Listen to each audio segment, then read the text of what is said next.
Maxim merasa bangga terlibat dalam PAL TV Night Run Festival.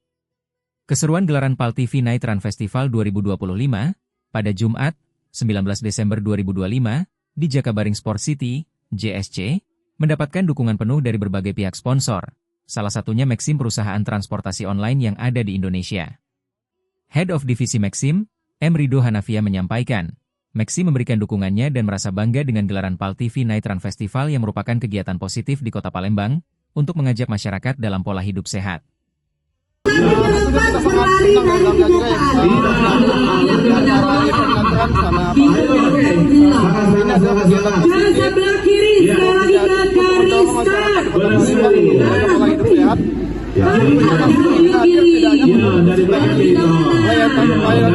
Bagi masyarakat, nanti kami kembali tentunya sekali lagi ikuti rutenya.